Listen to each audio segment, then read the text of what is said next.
महाराज जी, क्या ज्यादा पूजा करना भी हानिकारक होता है? हम आपके सामने बैठे हैं, जिंदगी ही पूजा है। हानिकारक है? आप क्यों आए हो? आपकी शरण में है। नहीं तो क्यों, हमारे में क्या है? भक्ति भाव है, पूजा है। हाँ, तो आप ये समझो, तो ज्यादा पूजा हानिकारक कैसे हो सकती है? हानिकारक पाप कर्म होता है, हानिकारक हिंसा होती है, हानिकारक बेविचार है, हानिकारक जुआ है, हानिकारक शराब है। भगवान की पूजा हानिकारक हो सकती है? कैसी बात करते हैं?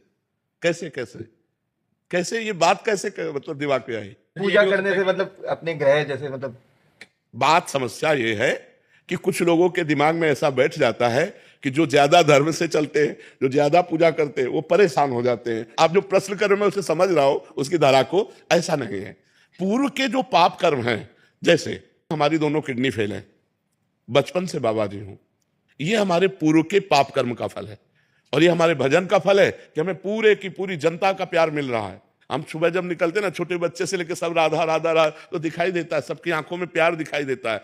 भक्ति से दुख नहीं मिलता, लेकिन जैसे हमने अभी भक्ति शुरू की और हमारे पाप कर्म का परिणाम लग गया, तो अब हमें दुख मिलेगा, क्योंकि भक्ति हमारी अभी खेती है। लेकिन पुरानी खेती में हमने बबूल बोए हैं, पाप बोए, तो हमको भोगना पड़ेगा। जैसे बड़े बड़े संतों को भोगना पड़ता है। रामकृष्ण परमहंस जी के कैंसर और बड़े बड़े संतों के कष्ट देखे गए, और वो इतनी सामर्थ्य रखते हैं कि दूसरे के कैंसर को मिटा दे, दूसरे के दुख को मिटा दे, लेकिन वो अपने दुख को भोग करके भगवान की प्रसन्नता के लिए भगवान को भक्ति से कभी किसी को दुख मिल ही नहीं सकता।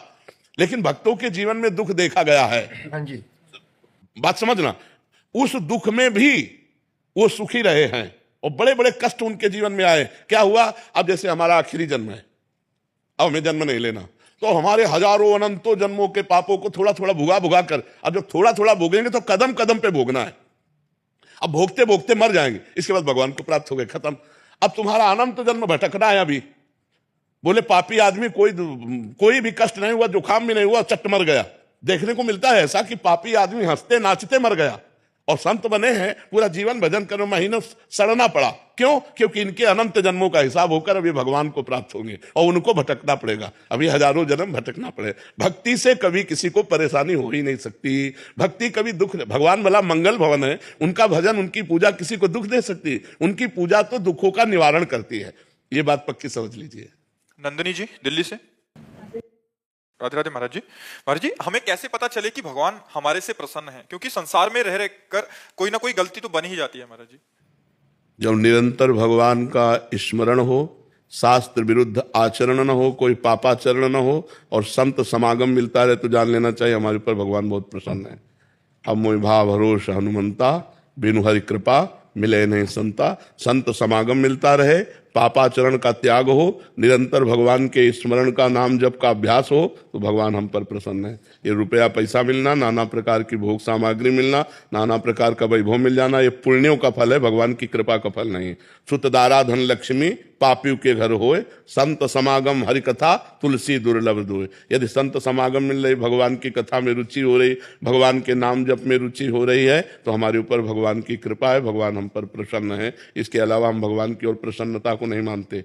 लोक वैभव की संपत्ति जो मरने के बाद हमारे साथ न जाए, वो भगवान की कृपा नहीं। भगवान की कृपा से भगवान का नाम जप चले, भगवान की कृपा से भगवान के भक्तों से प्रेम हो, भगवान की कृपा से भगवान की कथा में प्रेम हो, हमारे जीवन में भगवान का अस्तित्व आ जाए, इसी जन्म में हम भगवत साक्षात्कार कर लें, तो यह भगवान की प्रसन्नता है। अगर भजन चल रहा है ठीक, भगवान की कृपा है।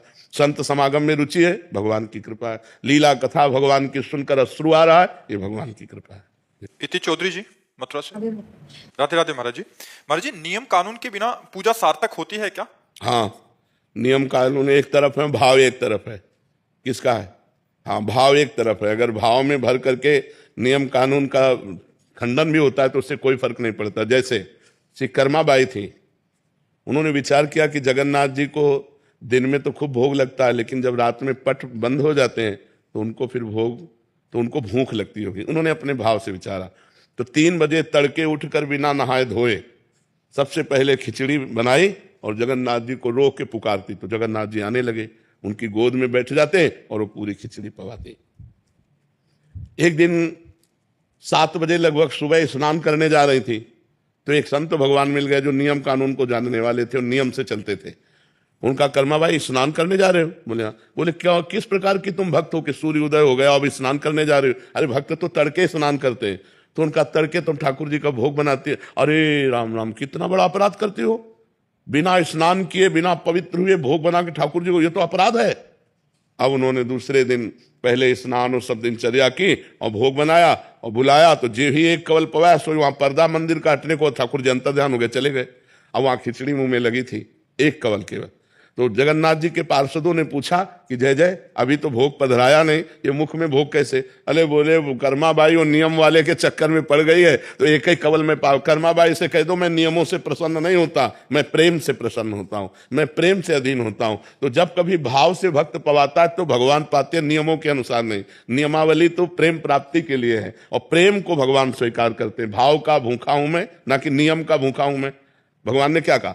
भाव का भूखा हूं मैं, और भाव ही एक सार है। भाव से मुझको बजे तो भाव से बेड़ा पार है। भाव बिन सुनी पुकारे मैं कभी सुनता नहीं, भाव पूरित टेर ही करती मुझे लाचार है। भगवान को लाचार कर दे वो भाव। तो भाव की प्राप्ति होती है जब संयम नियम पूर्वक भजन करता चला जाए, लेकिन सेवा में प्रधानता भाव की होनी चाहिए, नियम की नहीं। इसके बाद ये चढ़ना, इसके बाद ये चढ़ना, एक नियम की तरह पूरा हो गया, भाव तुम्हारा बना नहीं। अगर खूब उत्साह है अंदर, जैसे अपने छोटे लाडले बच्चे को पवाना है, रोटी दाल सब्जी खीर पुआ जो भी बनाए और बड़े भाव से गए, तो भगवान उससे प्राप्त पाते हैं। बोले भगवान कहते हैं पत्रम पुष्पम फलम तोयम ये में भक्ता प्रेक्षति। एक चुल्लू जल, एक तुलसी दल, एक फल या एक फूल भाव से मुझे समर्पित कर दिया जाए तो मैं उसे खा लेता हूं। भाव ही प्रधान है, नियम के द्वारा भाव की पूर्ति होती है। अगर भाव नहीं है तो नियम का कोई महत्व नहीं है। अनिरुद्ध शर्मा जी। राधे राधे। राधे राधे महाराज जी।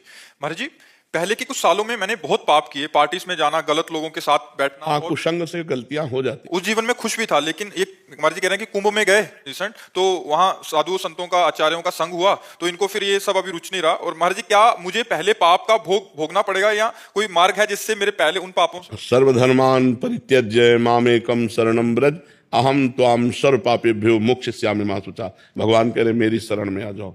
शरण में जाने का मतलब है अब नो नशानी, अब ना नशे हो, आज तक जो गलती किया अब आगे नहीं करूंगा। हे हरि मैं आपकी शरण में हूं। निरंतर नाम जपने का अभ्यास करो।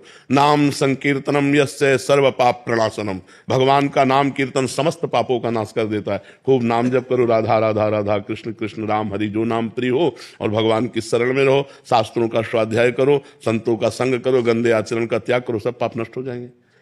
तो पाप में इतनी सामर्थ्य नहीं है, पाप में इतनी सामर्थ्य नहीं जितनी सामर्थ्य भगवान के नाम में है। तो हम नाम का आश्रय ले लें, खूब नाम जप करें भगवान का। गौरव सिंगल जी। राधे राधे महाराज जी। महाराज जी, मेरा प्रश्न है कि हम ऐसी कौन सी पूजा करें जिससे आपका स्वास्थ्य उत्तम रहे? आपकी सद्भावना है, आप वैसे हम स्वस्थ रहते हैं।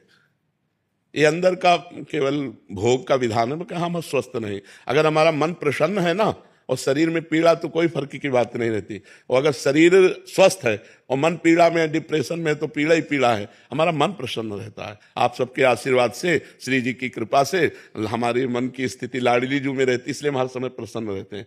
आपसे हंस रहे हैं, आपसे बात कर रहे हैं, भला कोई पीड़ा युक्त आदमी ऐसे बात करेगा? तो ये कृपा है। और हम चाहते हैं कि सब लोग भजन करो और ऐसी स्थिति प्राप्त करो कि बड़े से बड़े दुख को रौंद करके मुस्कुराते हुए निकल जाओ। भजन के द्वारा ये हो सकता है, रुपया के द्वारा नहीं हो सकता।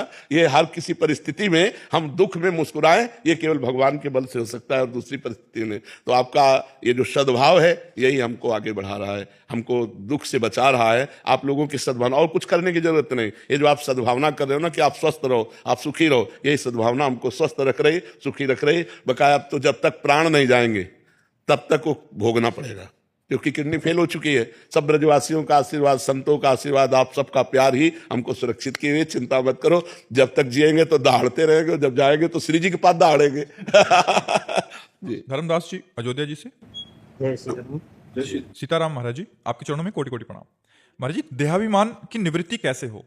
सदगुरु के चरण आश्रय से, किसी साधन से नहीं। क्योंकि जिस साधन का हम आश्रय